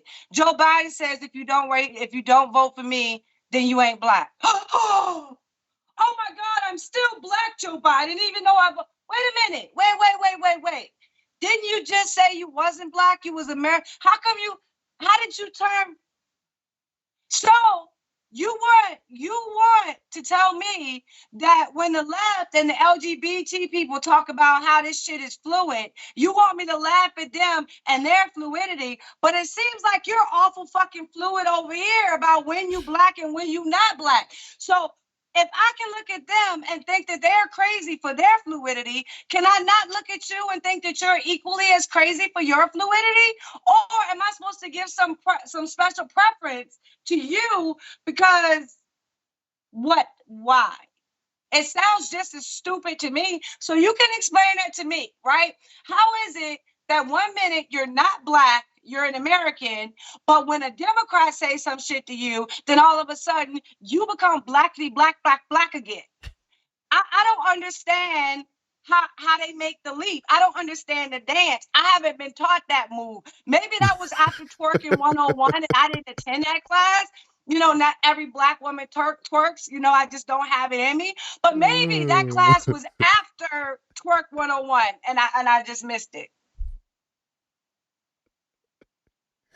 Come on, man. You going all the way there. And I love it. I love every minute of it. We might have to do a weekly Royce and Sonnie special. This is off the chains. But you're right though. I mean, it's funny. And you try and look, me as a gracious person, I actually get called out for being one of the more what do you say? One of the more vulgar, kind of extreme conservatives because I just use profanity. I mean, I just had there's no set of circumstances where I'm like, I can't say you're fucking dumb or you're full of shit or you're a fucking cuck or you're a fucking jerk off or what. I just talk that way. So I'm not. I'm a loud, emotional, Yeah. angry black woman. Yeah. But I'm Come not. on. But my point is, and I love that. Oh, when you call me the angry black guy, when they tell me the angry black guy is unelectable, I go and I say fuck 3 more times on the next broadcast just to double down on it. But I feel my Elon. Go fuck yourself. yeah, I love when the first. Well, hold on, wait. Slow down. Elon can say what he wants. Elon's a fucking sellout. But I point taken. Hey, when I saw that, Sonnie, I was like, somebody messaged me and they were like, look at Elon Musk saying, go fuck yourself. And I saw Republicans against Donald Trump post it as a negative on Elon and saying, and then there are people in the comments like, I'm sure this is going to go over well for his shareholders. They're your fucking rhinos right there. Those are your fucking neocon rhinos right fucking there. And now I'm saying, even though I don't trust her like Elon Musk, I love that he told motherfuckers to go fuck themselves. But I want to say this to you. The the point about the black conservatives is this. I'm a gracious person. I try and be understanding. So I'm not saying that any of these black conservatives don't have some things right. I'm not saying that there's not a place for them in the movement. We need to kick people out. I'm not saying we don't want to let Democrats come in. I'm not saying we don't want to let far leftist Satanists reform themselves and find Christ and say, hey, you know what? I had this whole shit wrong. We want that. But we can't start from a place where you can't criticize anybody in the name of unity. That's exactly what the Democrat plantation has built up against the black man. And I find that especially insulting. Like, you can't criticize any black man that the left is gonna prop up. You can't criticize any black man or any black woman for that matter, like Jamil Hill. I think Jamil Hill is one of the ultimate sellouts. She knows exactly what she's doing. She's highly educated and she talks out both sides of her mouth and she's doing it for a check. And they treated her fucked up because because the line's blurry on their side too. They're trying to balance the beam themselves, and when you step a little bit too far, you get burned. They're not afraid to let you know you'll get burned. But you can't even criticize black people on the left without people saying, without the media saying, you're doing more harm than good. Don't kick your own people down. But guess what? The right does it too. I can't talk about Tim Scott. I can't criticize. And look, I did a whole show where when Larry Elder went on the Breakfast Club and they tried to ambush him with that one black woman and Charlemagne the God. I love Taz. I love Taz. Yo, and see, here's my joke. I go on with Taz on a regular basis. So me and Taz my role. I love her to death. I go on with her. Me and her chop it up all the time. We yell, we fight, we get it over with, and then we bury the hatchet and we go back to our respective work. And we look out for each other in terms of celebrating each other when we have victories. Like, we don't have to agree with each other to be good and have respect for each other, right? So so me and you would probably be, from what it sounds like, on the opposite side of fucking where Larry Elder, like me. Again, I don't like to make it about people. This is one of my sayings, and I've been consistent about this. I don't defend people, defend ideas, right? Because they can refresh the people. They can change the people. And then you have to start over when it's a new person. That you don't want to have to keep starting over. So it's the idea, and that's why I say the prototype instead of putting their names. I don't give a fuck about saying Candace or Brandon Tatum or the Flapjack Boy, any of them. Like, I don't care about saying their name, but they are not an idea. Conservatism to me is the idea. That's the standard. Yeah. So if any conversation, if I'm going to be giving you my time, I want to be talking about the standard. I don't want to be talking about these people. And I'm like you. I don't want them. I'm not trying to push them out the way and say they don't deserve to exist. Or if they not from the hood and they was raised in the proper surroundings and they got I accept that that's legitimately who you are and you don't have my experience. I'm not going to hold you accountable to that and say, okay, well, that means you don't have your blackness anymore. No, I want more of us. My daughter will never know what the fuck I experienced growing up. She will never know. She is grown now, and she will never know what it's like to heat your kitchen with to heat your house with the stove and hang sheets. Like, she will never understand what that feels like. That's a good thing. But that's a good thing. And I don't want her to be held accountable to say she's any less black because of that. Right. So I would never do that. But again, it goes back to what you were saying. It's the debate. They don't want to debate. They don't want to have the argument. They don't want to have the discussion. They don't like being put on the spot. They don't like being proven that they were wrong. They don't like being held accountable. Like, let me give you this. So they say that the Republican Party is a meritocracy, right? Because that's the problem with the Democratic Party and their apparatuses. They don't understand a meritocracy. That's why they go for things like affirmative action because, Right. That's so the right is completely based on a meritocracy, right? So scam. You're black. your black faces on the right have lost the black vote by 90% for 60 plus years. What the fuck metrics are you basing them on? If you are a meritocracy, what exactly are you fucking basing them on? Because to me, you sounded like one of the progressive teachers that want to give the student 100 because they wrote their name on a paper. They They didn't move the needle at all. You saying they didn't move the needle at all? They've been here the whole time. Your black conservatives and Republicans, that's what y'all doing. Y'all giving them 100 just because they put their name on the paper. They've been here the whole time and they ain't moved the needle at all. At all. But it's a meritocracy. So now, if you look at the RNC, they don't have a single black person on staff.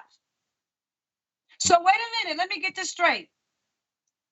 All of your black faces that you got that play your game, that repeat your talking points, that do your stereotypes, all your little puppets you got, and don't one of them equal up to the meritocracy it takes to be employed by the RNC? Dang. Not one. Not one. Not one is smart enough. Not one has the content of character. Not a single one.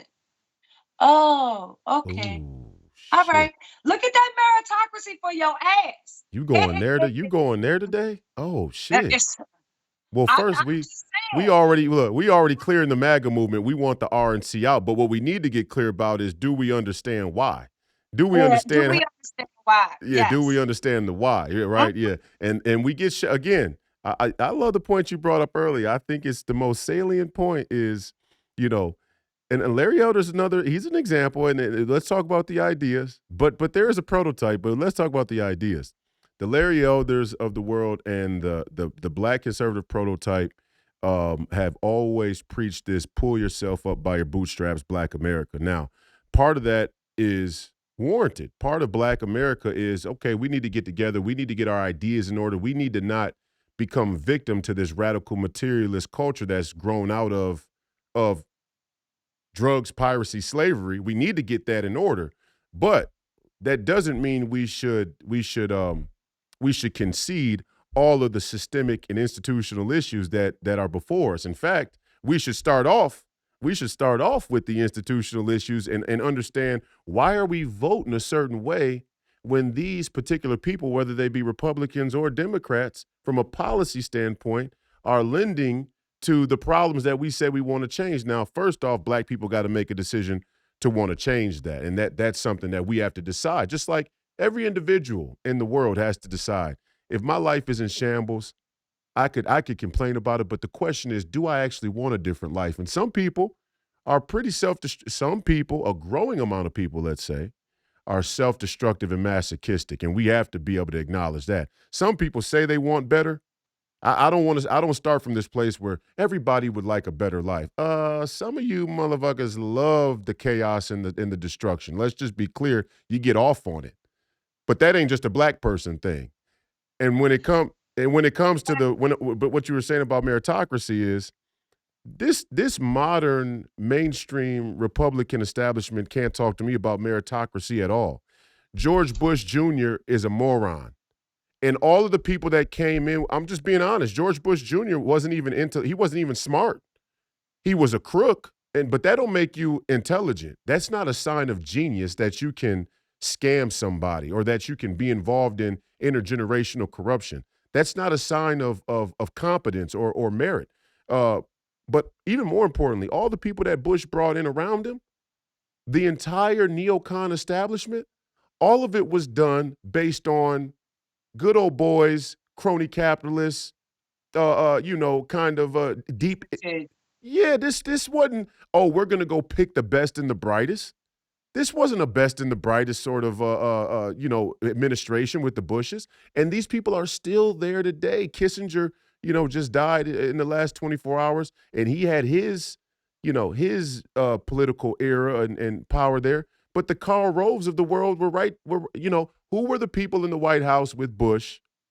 Who were the people in the White House with Bush when they made the decision to go into Iraq and Afghanistan? You had Kissinger there, but then you also had who? You had Cheney, you had Rumsfeld, you had Karl Rove there, right? So their era, the accountability placed on them has been totally overlooked by many America First, many conservatives, I'm sorry, but it's also been misappropriated by black folks. We don't even know those names. That's why it's Era, important to talk about names, though, because a people. portion of their era was the red state strategy. That's what you currently see now, where they don't Right, try to extend outside. This was like Karl Rove's master plan, right? And right. they became the tactical way for the RNC to move is that they protect home, right? They protect red states, and they don't really venture too much out as long as they can protect and protect home defense Yeah, or winning the championship. Sonnie, Right? But Sonnie, but Carl, I hold on want one second. Karl Rove knew. Wait a second. First off, these people are as smart as they come. Now, these motherfuckers are smart. Karl Rove is a genius, and to say otherwise would be Now, him and people like Cheney, they hired people who would carry water around. But some of the architects are highly intelligent. He knew. You can't tell me that the same Republican mainstream establishment that says rap music is too influential on American culture, or the crime element is going to continue to spread, or all of these talking points from Fox News outrage fear porn machine that talk about the influential nature of cultural decay. You can't tell me that they sensibly thought they would be able to stop the spread of liberalism in the red states. I mean, you can't. hey, I don't know if they thought they was gonna be able to stop it or if they was just gonna be able to inoculate themselves enough that they would be safe. So I do not understand what Yeah, their but thinking none of was them long taught their. term. But my Like point is, I understand it's short term what yeah. they were able to accomplish. I tell me what their plan is long term. I'm still waiting to see. No, I don't wait. understand None of salary. them, none of them taught their own children. And I'm not talking about your rural Americans who actually homeschool their kids. Okay, I understand that there are white conservatives in the nation that homeschool their children, and they believe in doing it that way. I even know some in the inner city. My point is, none of them, none of the intellectual and political elites, educated their own children. Okay, so they can't tell me that they had a long-term strategy. They knew they were going to keep sending their kids to the same Marxist, liberal, communist universities. And when I say none of them educated their kids, what I'm saying is they can talk about conservatism and values and ethics all they want to. You tell me, you show me a generation of conservative students that didn't grow up exposed to the same dangers and pernitions of technology that took over the liberals, that took over black communities. They knew the technology was going to spread. This is the difference between the state and the deep state. And Karl Rove is a part of the deep state. These dudes knew. They knew they were, and that's my whole point here. The conservative movement has tolerated people putting on this front. Now, where me and Larry Elder may disagree on some things, and Larry isn't all the way rounded from his position of the prototype. Uh, where we greatly disagree is that I think a lot of these people are just putting on an act. I think it's a highly well crafted security state type of act where they say, "Oh well, pull yourself up by your bootstraps," but at the same time, you're going to complain about taxation. If you're being overtaxed, then the whole that, premise. that conflicts the narrative that is so easy to be pulling yourself up by your bootstraps.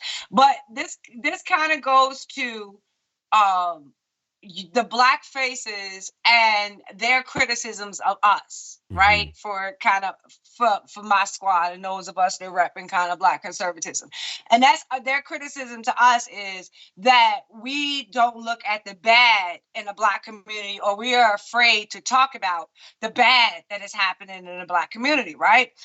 And first and foremost, there's a group of black Marxists that are never going to be conservative, right? Like those are my fucking enemies. Those are the people that I would eventually like to fight with, right? I would Right. eventually like to get to a place where they are my only enemy. They are the only ones that I'm looking at, and we are ideologically slugging it out. I would like to get to that point, right? Mm-hmm. But I can't get to that because I'm still dealing with these blackface over here on the right, and how detrimental they are to a lot of the conversations that we have. And again, they'll tell me that from that point of view, it's just that you don't believe in personal responsibility, or you don't think that the individual is responsible for themselves. Here's my 3 principles of conservatism. And this is how my 3 principles of conservatism works. The very first principle is the idea of the individual, right? So that means you get yourself straight. You get your mental straight. You get your health straight. You get your money straight. You get your marriage straight. You get your kids straight. You get your extended family straight. That's the first step as an individual. Now, there's a second step. These Black faces never want to admit we got to the second step. As an individual, I've been with my husband 23 years now. My daughter's graduated, going to school. I'm a good character. Like, it's nothing on your individual list that I need to check off. I got them all met. If you want to judge me on the content of my character, be my motherfucking guest. Mm-hmm. Go ahead, run the receipts, and give me your analysis when you come back.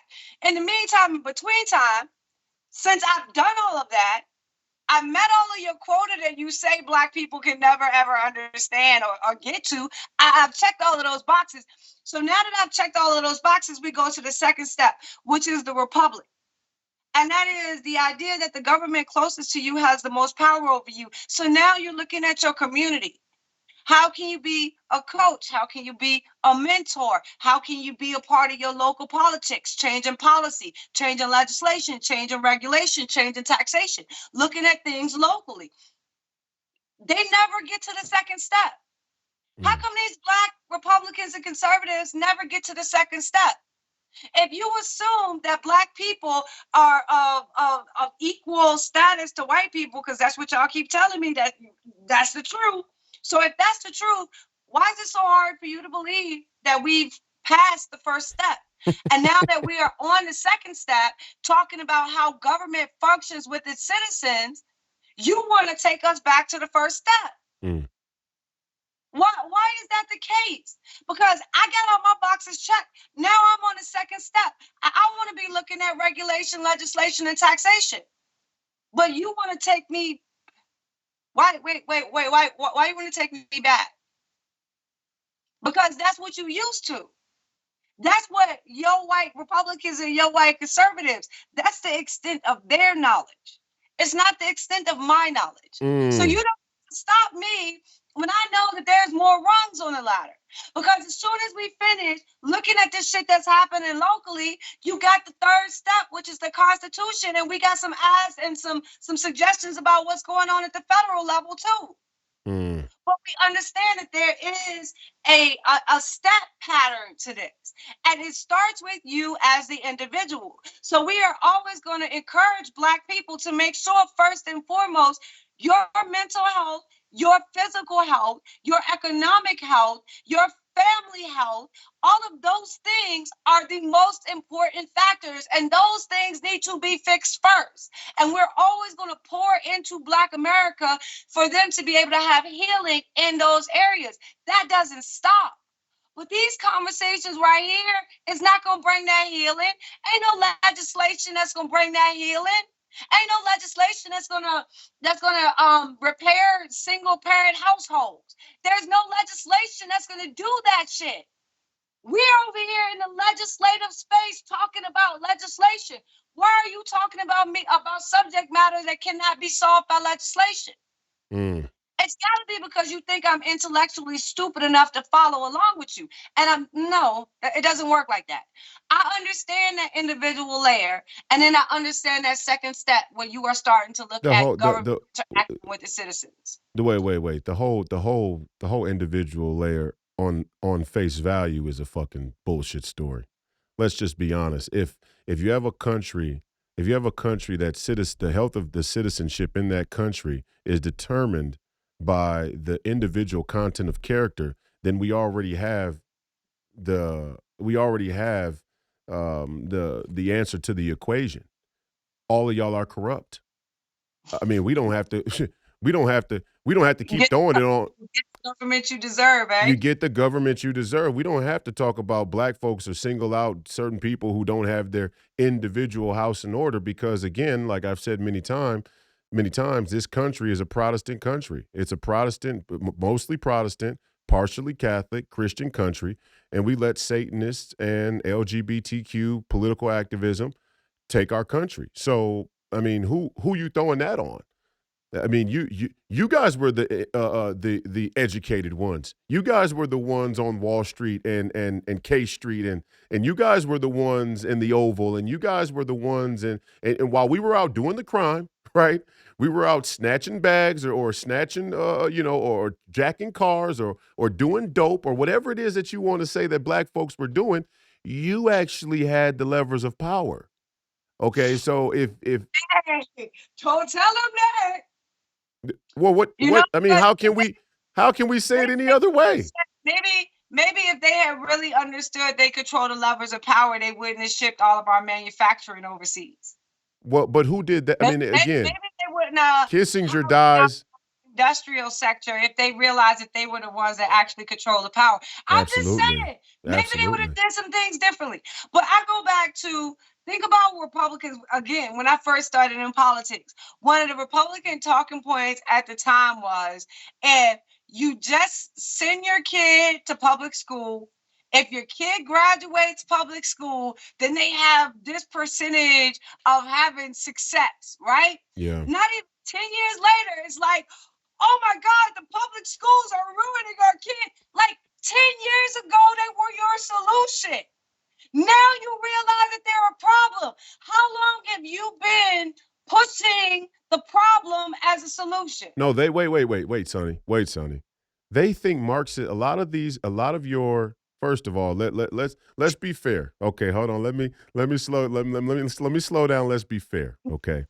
In fairness, in fairness, there's been a dramatic shift from how people got their information about the current political climate and zeitgeist post the advent of social media and the internet, right? So before that, the Republicans or conservatives were reliant on a few conservative news stations or media platforms, a few conservative publications, a few conservative, uh, you know, uh, uh, machines, Republican Party, BPOUs, things like that. They were relying upon the machine to get the information about what was going on. So I grant some to the average voter, to the average citizen. That's why we're doing the podcast. I want everybody out there to understand there's been a phase shift in the way information is distributed. So a lot of you, even though you may be in that boomer age bracket, have come from a place where the truth was hidden from you and now it's being given to you by your enemies, right? So,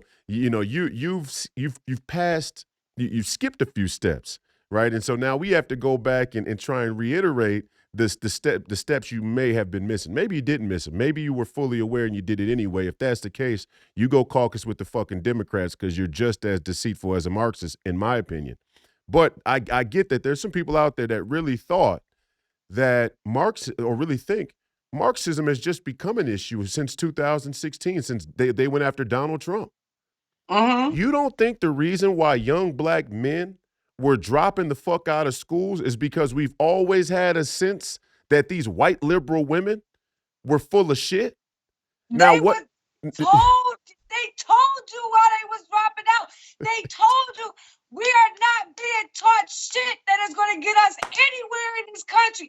They weren't dropping out because they were lazy. They weren't dropping out because they were stupid. They were dropping out because they saw clearly what you couldn't see. They saw it before you saw it. And they got punished for it. They got downcast for it. They got shut out of society and had opportunities taken away because they saw the truth. You start to see it today and you want a fucking lollipop. Now, one What one we thing I'll want say though, to one thing I'll say though, Sonny, is yes, you're 100% right, and that contradiction should be very clear for everybody out there. Everybody out there listening should understand this contradiction with extreme clarity. Okay, You have a narrative that's sold to you by the fear porn machine of Fox News, the same people that are going to sell you out to BlackRock and Dominion. They want you to their whole pitch, the Neocon pitch, the Alpha News, fall of Minneapolis, George Floyd was nothing but a thug pitch. Their pitch is we want more police to protect you from black criminals. My pitch is you get a fucking gun, you shoot anybody who threatens you or your family. One pitch is Pax Americana. The other pitch is Neocon. Okay, it's very simple. Neocon Rhino. But what I want to say about your point is, on the flip side of that coin, for the black folks out there that are hearing this, yes, there is a white constituency in America who fails to see that the thing they've called for, let's not even say they failed to see, they failed to acknowledge, because I don't know if they failed to see. We can't make that claim.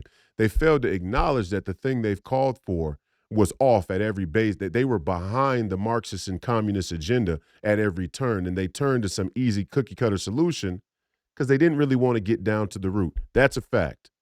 However, the black community in general, at a wide basis, had many of opportunity since the Civil Rights Act to call foul and protest and stay committed so that the school boards or the Department of Education or the people in positions of power at the federal level reflected our own interest. And there was something in us, whether it was enculturated, whether it was indoctrinated, whether it was something that we came across and accepted, there was something in us that was willing to accept this type of governance. And my fundamental basis of being a conservative or being an American citizen is self-governance, okay? And in your self-governance, you have to set that standard for yourself at what type of governance you're willing to accept, and you have to be willing to fight, kill, and die if it doesn't meet that standard. That's what our founding fathers laid out. And my point to black people is, yeah, our sons were right to run out of the fucking public school system because, number one, it's a pipeline to prison. We all know that. That it just feels like a prison when you're in a public school, whether you're white, black, or anything. We know the statistics about black folks being different with the prison system. But yes, they were right to run from white liberalism in the schools, but they had nowhere to run to. And Yep. we have to provide the somewhere to run to. And that means we have to have our shit in order. The older generation. That's why right now one of my biggest projects away from running for Senate is I want to build a school with after school program activities, and I want to build an athletic facility. Maybe two in the same, but we have to start to build those.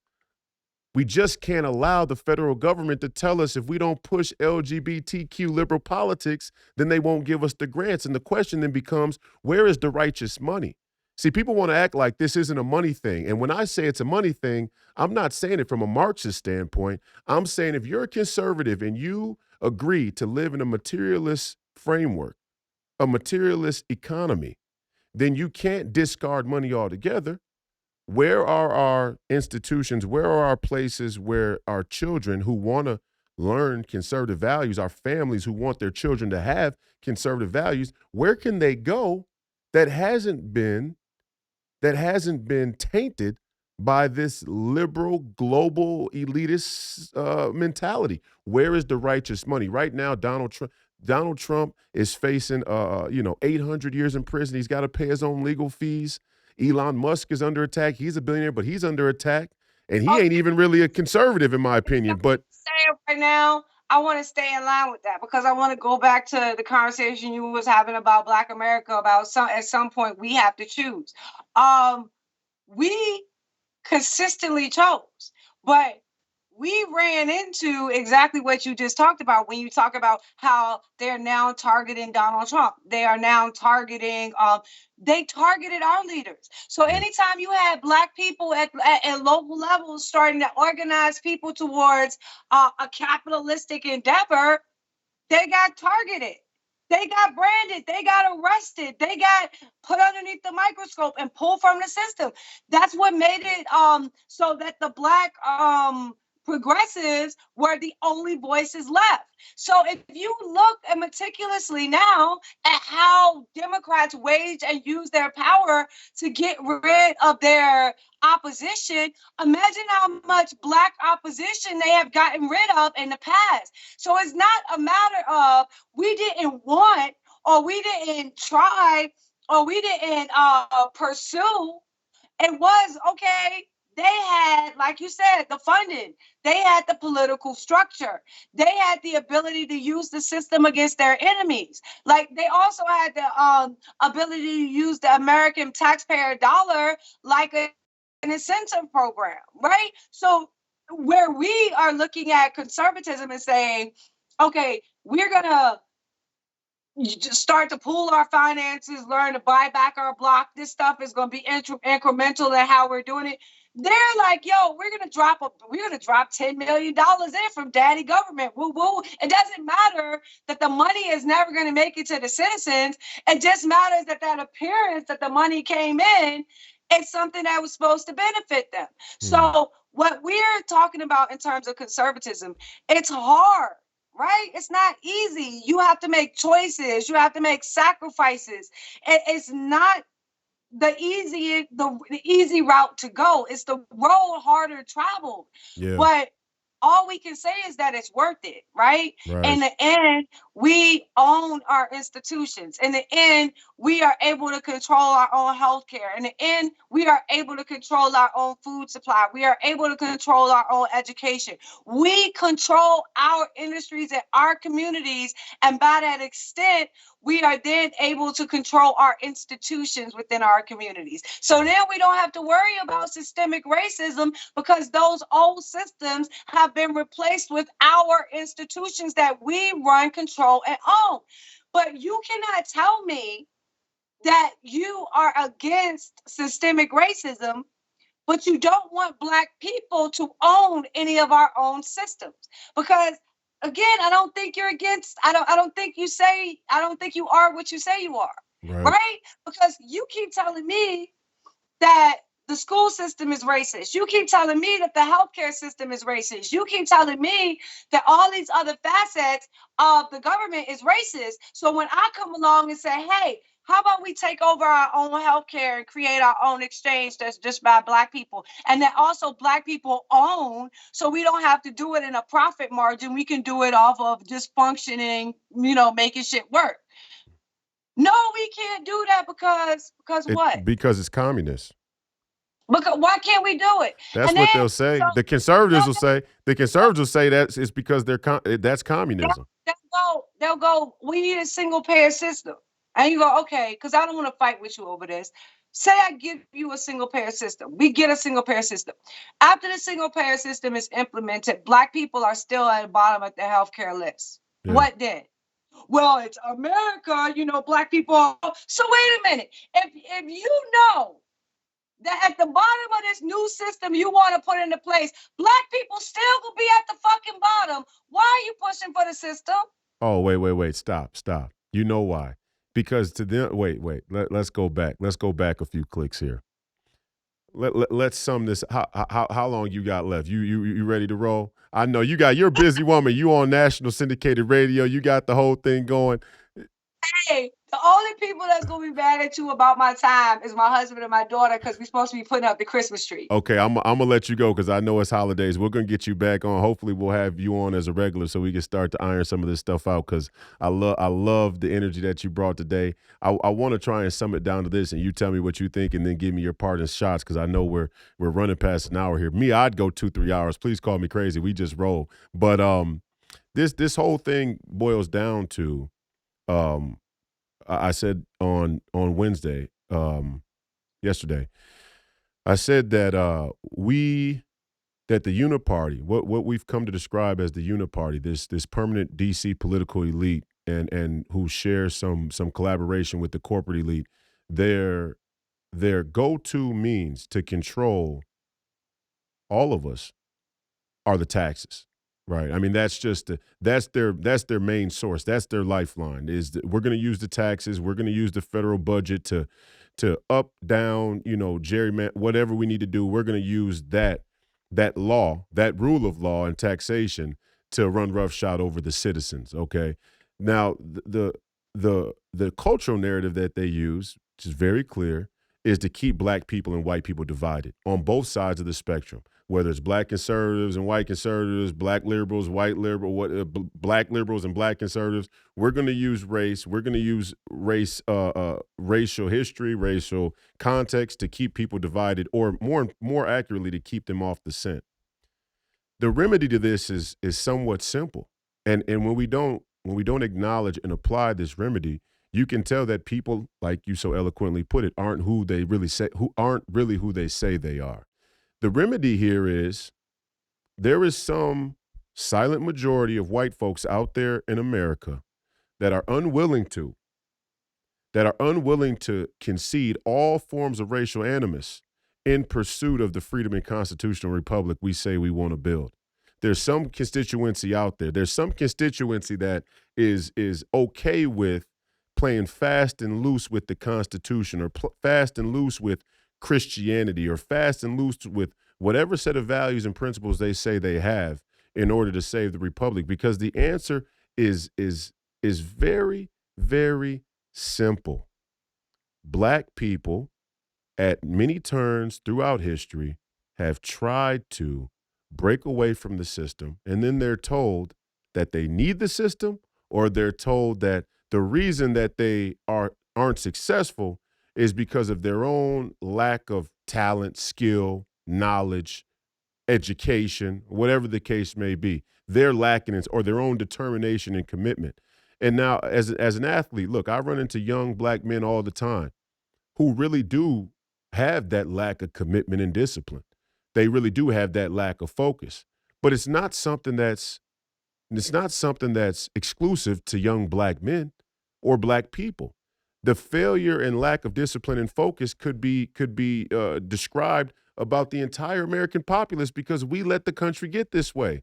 And at some point in there, it was on white conservatives who have a better perspective and vantage on life, who want to emphasize the individual. Well, at some point, the individual becomes the local, becomes the global, right? It becomes the national, becomes the global. And now they're on the news and they're on Twitter saying, look what's happening all over the world. Marxism and communism is taking over everywhere. Well, yeah, it was your job at the local level to know that they were running a fucking bullshit neoliberal, neocon scam in the schools, and go get elected to the school board and say, this shit is wrong, but you didn't.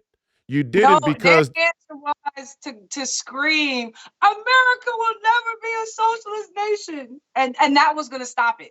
Oh, yeah. You're right. That was their That's defense. right. Absolutely. That was their actual battle cry. America will never, it will never. And that's all they did, right? That was supposed to be enough to stop it. So let me answer your question, because I think this will be fun. Go ahead. A little bit, right? So MAGA is Make America Great Again, right? So when you go and you start looking and you start talking to white conservatives and Republicans, the conceptually, and this goes back to, again, I go back to my history. The first time they said this, where I kind of heard this and kind of got the idea about it, was when they were going through the IRS thing, right? And one of the Tea Party ladies went and she testified in front of Congress, and she was like, I don't want this America. I want the America that I grew up in. Right. And when I heard her say it, it made me cock my head, because I was like, wait a minute. I want to destroy the America that I grew up in. Right. There's a difference between you and I. You grew up in America that you want to preserve. I grew up in a version of America that I want to destroy. So me and you are not looking at this from the same perspective. Me and you are coming in at a different way of looking at this. So this is what I challenge MAGA, right? A lot of MAGA say Make America Great Again because they want to go back to the time when they was bouncing on Grandpappy knee, right? And they was about to go see the fireworks, and then they was about to have apple pie, and life was just so simple. They was going to ride on it, get on a banana bike, and you know what I'm saying? That's the period of time they want to go back to. But if we go back to that time, whether it be 70s, 80s, 90s, whatever, we go back to that time. The left were taking over all your institutions during that time. They were taking during that time. They were sending the jobs overseas during that time. You want to go back to a time where you thought everything was A-okay. But during that time, all of the American institutions was being infiltrated. Now, if I sent you back with the knowledge of what you know now, would that time be the same to you? Would you go back and think about apple pie and baseball? Or would you go back thinking about, no, we can't let them take over the colleges. No, we can't let them have a public education system. No, we cannot be talking about free trade without protecting American industry. Like, would you go back with lollipops and rainbows and unicorns in your eyes? Or would you go back understanding that if you did not do something different, what your country would become? So this period that you have in your mind that you want to go back to, during that time, your country was getting screwed. You just didn't know it yet. Now that you know it, if I sent you back to that time with that knowledge, would it be the same? Would you still be saying MAGA? So that's a question that white conservatives and Republicans are going to have to grapple with, because y'all were very, very protected in y'all bubble. And I don't believe in the white, in the left when they use the language like white privilege and shit. But y'all got some white privilege on this shit, because y'all didn't have to know it. Y'all got the luxury of being blind to it until now. But now your blinders are removed. Now you see it clearly. Now you understand the difference. You understand the problem. You understand the infiltration. If I sent you back, would it be the golden time? Can't put it any better than that. Sonnie Johnson, ladies and gentlemen, we appreciate your time. Thank you so much. I love your energy. I love your view on these things. I love your insight. It's potent. It's salient. Everybody out there should understand. I know. Like I said on Wednesday, I know you feel triggered. I know you feel triggered when the angry, loud black woman gets up and shouts you down for an hour. I get it. But guess what? Guess how much you will wish that somebody had stood the fuck up and said something real to you when you're walking into a fucking concentration camp. You'll wish. I wish somebody would have told me this is how it was going to go. I wish I would have been a little bit less sensitive to hear the inconvenient truth on a Thursday evening. So we appreciate you, Sonnie. I want to have you back as soon as we can. Happy holidays to you and the family. Thanks for the time. Tell us where we can follow you. I know a lot of people will know where to follow you, but tell us everywhere we can follow you and where we can listen to you. You can catch me on X. Is really the only social media I do, at Sonnie Johnson, SONNIE. Every single Monday morning, 11 a.m. We do the Thunderdome on X, which is a space. Come in, we have fire conversation on that. And every single Saturday on Sirius XM Patriot for Sonnie's Corner, 1 p.m. Eastern. Come and check it out. I love bringing black men on and letting them have a stage on that. So that's one of my favorite parts about Sonnie's Corner. So you can come and check me out there as well. Sonnie Johnson, ladies and gentlemen, the fight continues. Don't die jerk off. As always, Godspeed. Sonnie, we'll see you soon. I appreciate it. God bless. Thank you.